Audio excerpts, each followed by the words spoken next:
American Family, and Asif Hussain, the RPA Practice Head and Solution Architect. That's my space at Royal Cyber. So welcome all of you.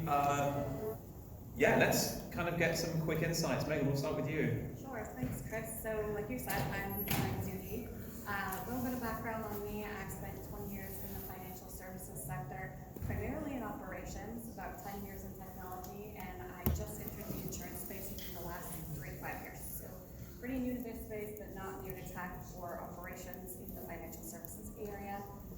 Like Chris mentioned, I'm a senior vice president at Puritan Life. Exciting thing about us is we're an all-cloud carrier, so we're a small shop headquartered in Scottsdale, Arizona. And through a series of acquisitions and strategic retirements, my team and I have been able to make us an all-cloud carrier. Pretty rare, especially at our size. And we've been around since the 50s, so it's not like we spun up completely natively in cloud. We've just been able to manage that along the way. Something we just recently built was a fully online digital distribution agency for annuities, which is called Canvas Annuity. And while I love to talk, modern tech and there's my mic, okay, and the sexiness of innovation, I'm also really excited to be here to talk about legacy tech. And I'm just gonna just a tiny bit. I know we're the last thing between you guys and happy hour, but I promise, and I think I speak for you guys as well, this will be an engaging and interesting conversation that should go by a blink of an eye. Yeah, love it. Cheers, Megan. That's you. Yeah, I'm Asif. I'm practice head for automation for Royal Cyber. I've been helping customers develop software and provide technology consulting for like 20 years now. Primarily these days I'm working for automating processes, basically more of the sort of processes that are repetitive and mundane in nature.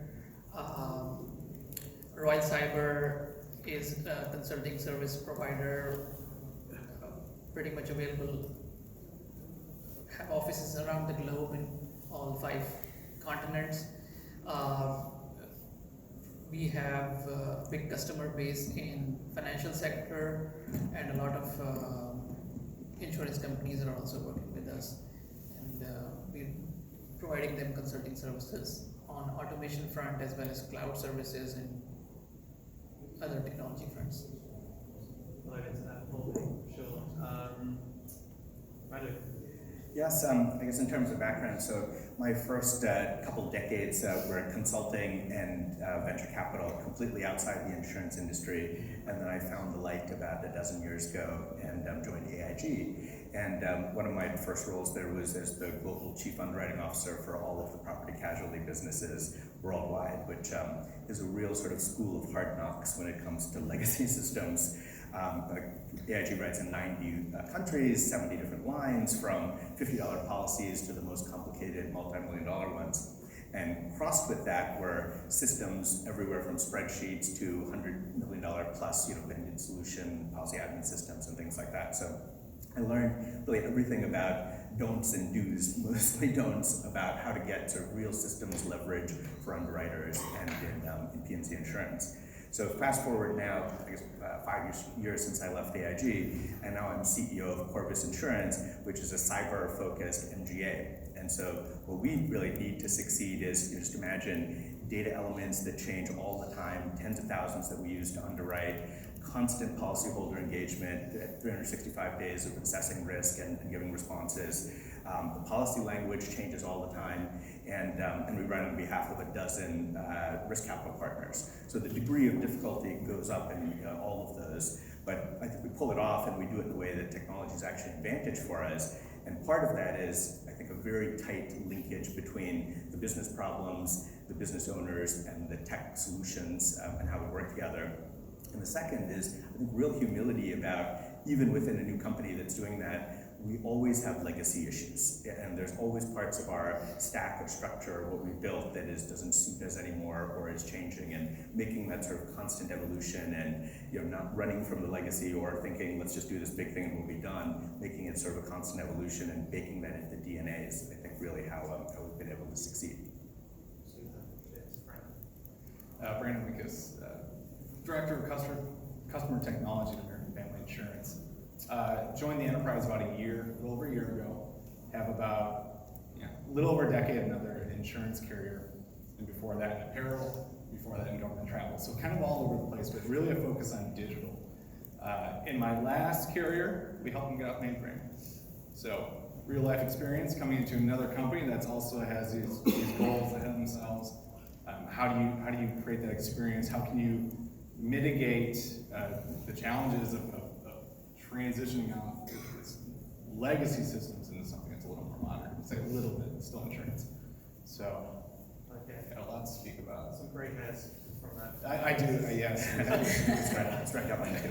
All right, no, thanks all of you for being here, and obviously, I think at different stages of that journey, right? I mean, Megan, you're kind of talking about the full stack cloud solution, all the way down to kind of some partial legacy, some hybrid type approaches. So I think, you know, when we talk about legacy, right, there are different definitions of what legacy is, and I think, you know, the early insurtech companies are now dealing with legacy of their own, right? I mean, I think we're that far along that everybody has some form of legacy, one form or another. I really like the question here, but maybe we'll dive straight into this one. It's the one in the middle. How do you plan, prioritize, and execute a legacy modernization and measure the business value from such initiative? And I know we had talked a little bit beforehand about, you know, not all legacy is necessarily bad, right? And you don't have to rip and replace everything in one go. So how do you kind of prioritize? How do you plan that? And you know, what are some good approaches there? Megan, we'll kick off with you. Yeah, absolutely. So at Puritan, we aim to innovate where we want to be different. So for us, that's sales and that's customer service. So that's where we went first to plan and prioritize the modernization. So we didn't start by going and modernizing all core systems, which is where a lot of the legacy lives nowadays. We decided how to build on top of it. And we're, like I said earlier, a small carrier, so we actually use a partnership model. We have partners in the administrative space, we have partners for network management and user support, and we prioritized our modernization for our differentiators, and then kept some of our you know, chore work of IT on the other side of the partnership model, and that really made it clear and easy to focus our teams where it mattered most, which for us, like I said, sales and customer service. Okay, thank you. So partnerships, obviously, a core part of this, knowing where to build versus buy, perhaps as well. Brandon, anything you can share from your point of view? Yeah, I think there's a lot to unravel here. So the business value, I think everyone's really interested in how to get out mainframe. So for those who are here, great. Really, you have to identify what's the customer value of making that transition. Like you said, you can put stuff on top, and we came up with a strategy to abstract our customers and our agents from experiencing that transition. But what were we trying to accomplish? And our big goal was we had mainframe systems that had that batch. We wanted real time. We wanted the answer right away. The customer gets it, they know it went through, policy change immediate. Like those are the things that we really set as differentiators to move that dial forward. I think. Is there a hybrid approach there where you perhaps depending on the line of business, you could kind of go a full stack straight through processing versus even touching the mainframe? Yeah, I mean now you can do everything in the mainframe too. Like I know I don't want to say that you can't. It's just whether you want to or whether you want to invest in that. I worked in an apparel company that was 24/7, but yet they were on mainframe. So I think it goes back to the customer. What are you trying to achieve, and what's the value of that return? And for ours, in the insurance industry, it was really about that. Can you do it? Yes. And we would abstract it. We had common APIs linked out to each of the policy administrative systems. There was actually more than one mainframe. It's mainframes all into the same experience. So we want to keep your customers and your agents away from that while still providing new capabilities as they're released. That's it. We come from I come from an RPA background, as do yourself. So I mean, this is like the perfect technology, right, to use to kind of mitigate some of these challenges. So before coming towards RPA, I would like to add, for one of our customers, right from the insurance sector, they had their mainframes working for decades now, and they did not want to get rid of them yet. And we built an interface on top of it to provide microservices architecture through which modern applications can now send and receive data through it. So their System Z applications are still running, and they did not have to go for any migrations, any cross trainings, and the user is getting the modern look and feel now without having to sunset the legacy system. Now, coming towards RPA, that's one way of doing it also. For this customer, we did it through IBM Rational Hats, but RPA, generally now insurance companies already have RPA solutions, and RPA can also help in achieving this goal of integrating those legacy applications that do not have APIs available, and using the UI interfaces. Now we have the power to get them into the overall ecosystem and make them integratable to all the other applications. Right, thanks for sharing that. And when I was with the carrier, Reuters, we did a similar thing and kind of wrapped an API layer around a lot of the legacy platforms to kind of have a similar outcome. What are your thoughts around that? Yeah, no, it's an interesting point you made before about even MGAs that are 5-6 years old like us have sort of components that are legacy and things that have changed. And I think there's sort of an inevitability as business strategy and business requirements change that things that you thought were important are going to become less important. Things that you thought had to change all the time actually are more fixed. And I kind of liken it to you sort of do your best and come up with a plan for a house. And then you just kind of keep adding rooms to it. And then at some point you say, hey, look, I gotta stop. Every time I go to the kitchen, I can't go through the kids' room, the closet, the powder room, the garage, and we need to build a new wing or do something else or shut that off. And I think that kind of humility about, we're not gonna know, we take our best guess and then keep adapting as we go. But there's also a part, I think, of just the ruthlessness about what are we really, really after. And so, at Corvus, we focus really mid-market accounts where human underwriter is in between, there's decision support for that, they trade against a broker. And in that environment, you really don't need a quote in 3 seconds. That was something that you really did need in the small market, on a platform you do it. Now you ask any sort of tech person and they'll say, oh, it has to be real time. Like, why wouldn't you want to do that instantly? And it's like, well, that's a big cost to do that. And it doesn't really fit where we think our differentiation is. And separately, we're not really coming up with specific prices or it's really more decision support for underwriters that they can use. So once you start getting very tight about where do we really want to play, where do we need to be excellent, and there's going to be a lot of things that you're just okay, that I think is also a good way to drive it. But there's a temptation to make everything excellent, or hey, if we're going to go through this once, it's going to be painful, and we're going to have to live with this new system for 20 years. Therefore, let's throw everything possible in it, and it's outdated on day one. Which is how we used to do things. And I think a large part of this as well is having the visibility right across your existing systems, platforms, architecture, and I think that's something which is almost the technology almost becomes agnostic right at that point where you're building the visibility around your existing processes. And then maybe bringing in a lean process engineering approach or a design thinking approach or a customer journey mapping approach where you're kind of thinking about the problems you want to solve before going out and solve them. Did you use any of those approaches? I'm not throwing that out. No, absolutely. I think that is the essence of it, which is a lot of back and forth and almost like an anthropological study of everybody who's going to be using this and how are they using it, what do they think it's important, putting prototypes in front of them and getting them to make those trade-offs is absolutely kind of essential to get that part right. Yeah, I would add to that. When we built our direct-to-consumer agency, we went to our agents and we said, what do customers need solved? Tell us where the friction points are so that we know, where to meet them at. And we built that solution, and once they started using that, we went to the customers and said, what do you want to see? A great example there is our customer portal shows a daily balance update. Now, most tech people would say, oh, it's got to be real time. I need to see every penny I earn. Okay, it's an annuity. So these customers are amazed with a daily balance. In fact, that's more than most insurance companies are offering and completely appropriate for the product. And so it was really sourcing the information first through our agents before we had the customer channel and then directly from our customers to understand where to meet them and what need to meet instead of just doing like the highest level of automation in real time. Right. Yeah. As if anything you'd like to throw out there? Yeah, knowing the overall company objectives, what you want to achieve is the key.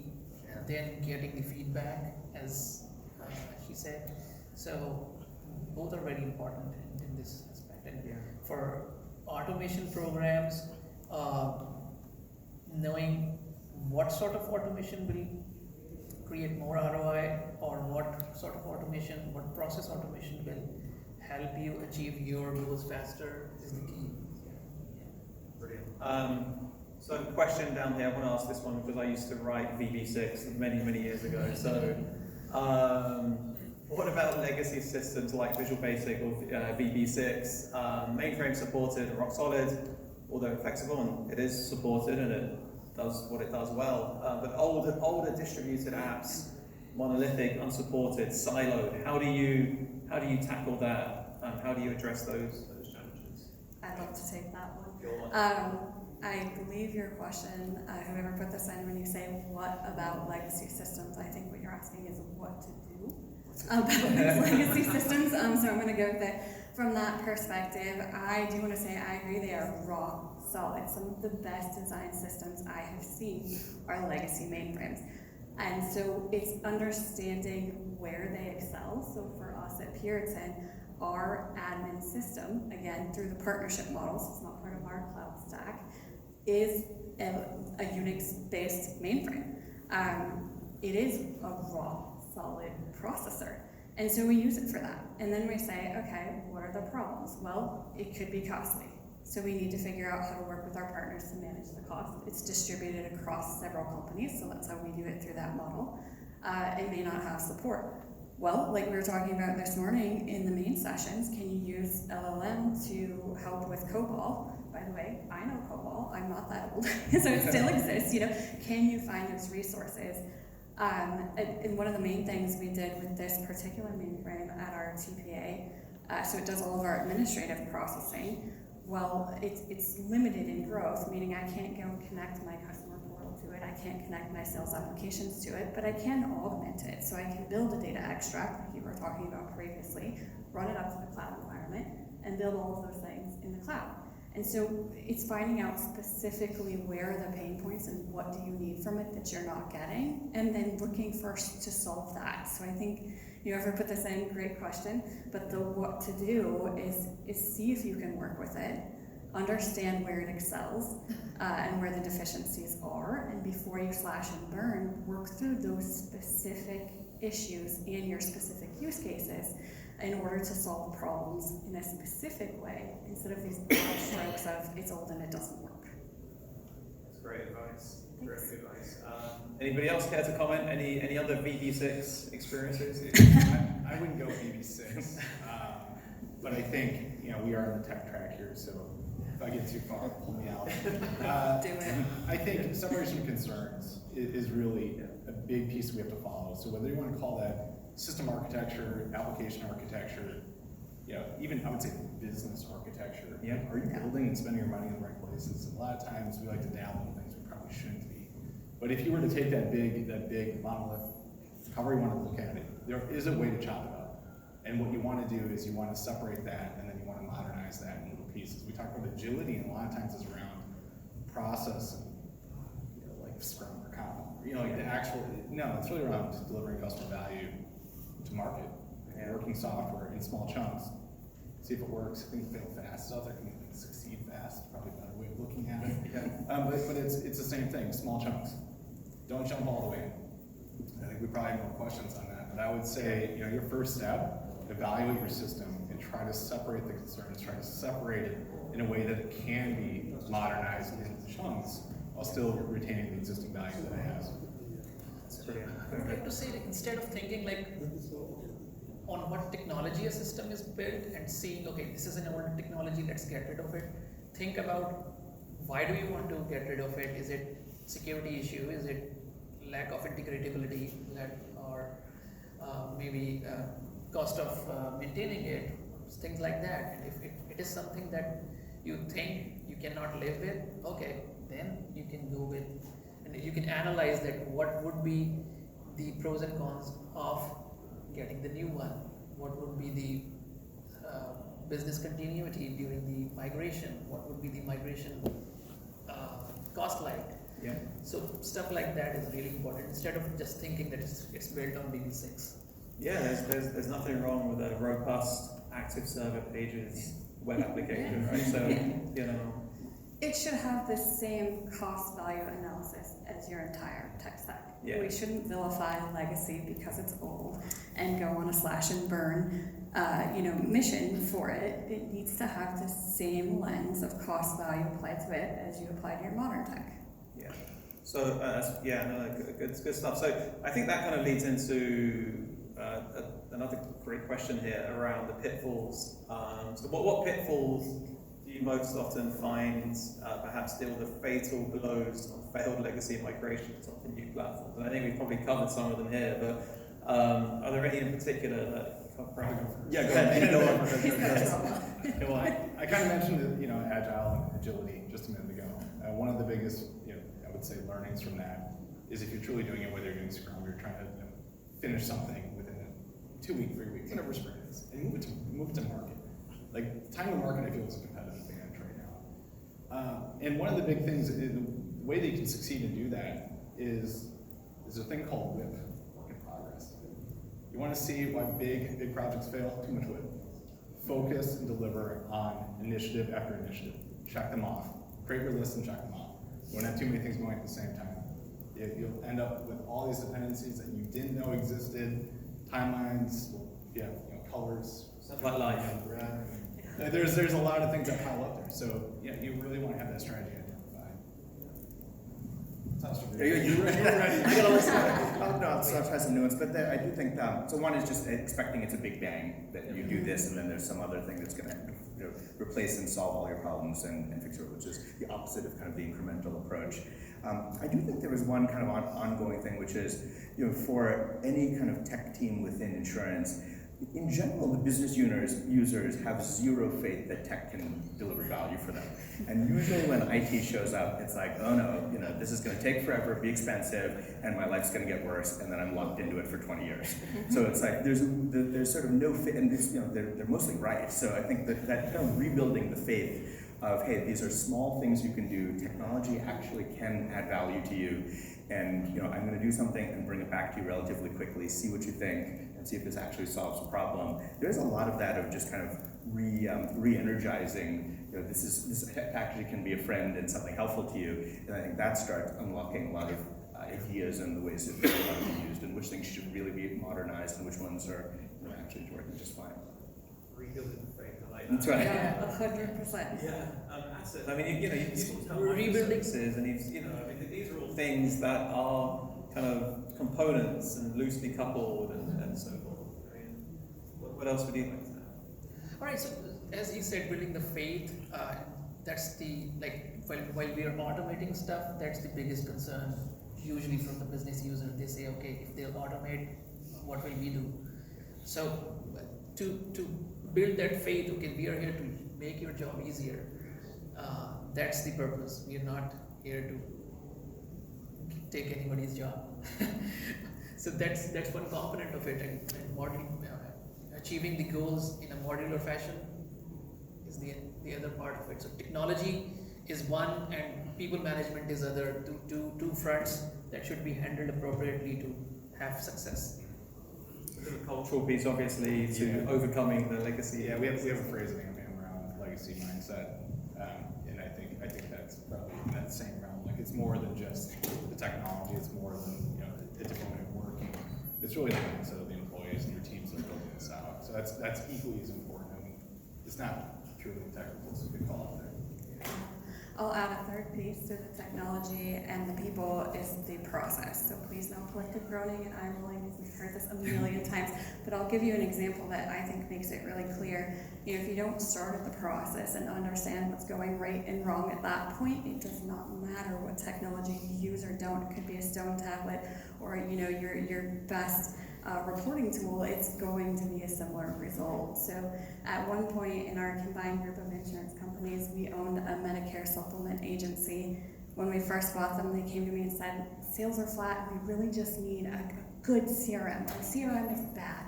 our agents are great, our process is infallible, but the CRM sucks. And so we said, okay, we'll give you the Cadillac of CRM, so you can have Salesforce.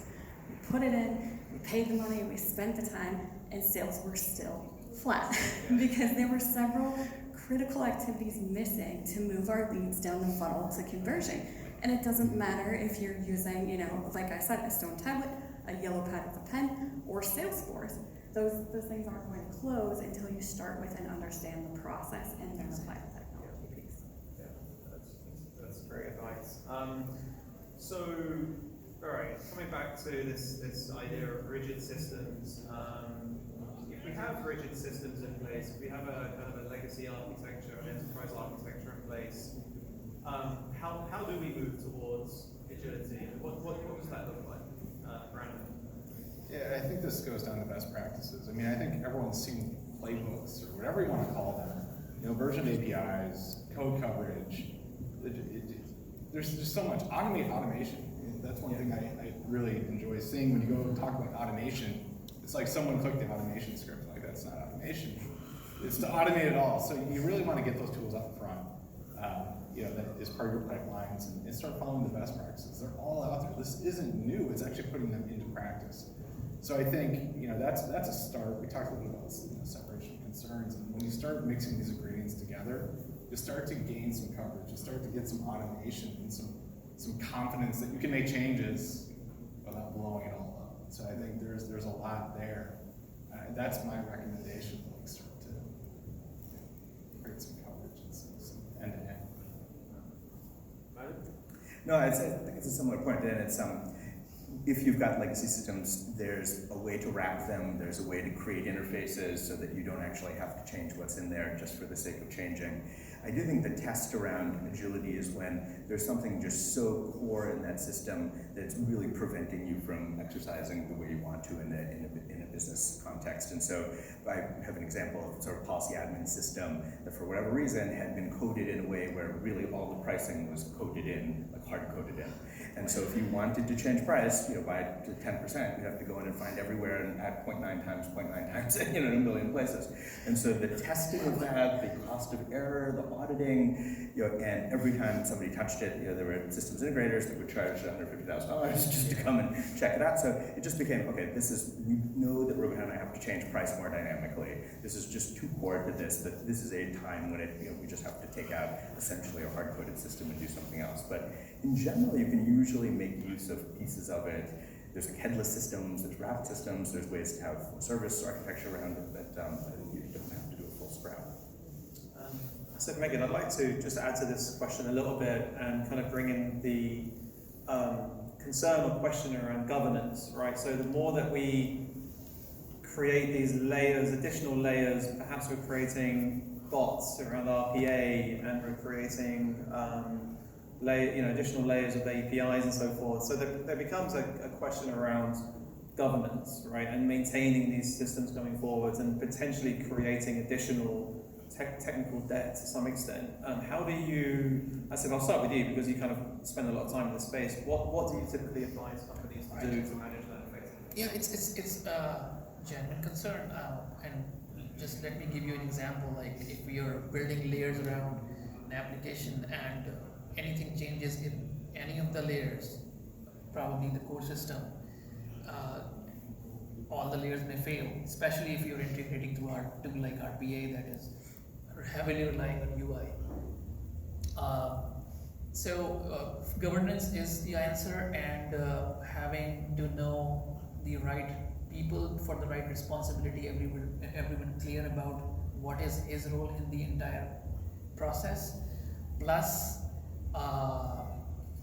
we implemented for some of our customers a process where any application underlying being used by the RPA code or RPA bot, if it is supposed to go through any change, a new version is coming up or any screen is going to change, they had to inform a certain team beforehand, and when it goes into their staging, the core application goes into staging, the bots, updated bots also go into staging to test at that stage.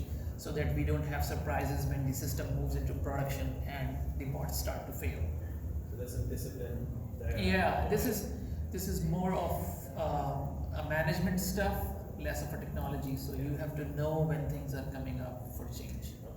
Absolutely. And building on that, I want to pull it back to that question for a second about rigid systems and then agile, and point out that agile is a way of operating and then a rigid system is a piece of tech. And what I would say is to become more agile, you have to start, like we previously mentioned, with an agile mindset. So you have to manage dynamically. And this is where it feeds into governance. I'll give you an example at Puritan Life. You know, I meet with a change control board at our administrator for our mainframe system, their mainframe system, monthly, right? And that's enough to approve the deployments and the projects. But our internal team that's focused on strategic development, I meet with change control there daily, because it doesn't make sense to have, you know, something that can be purchased and deployed in a matter of weeks, waiting for a monthly change control board. So, you know, start with agile, manage dynamically in a way that makes sense for each side of the house, and then you can start to manage with and around those rigid systems.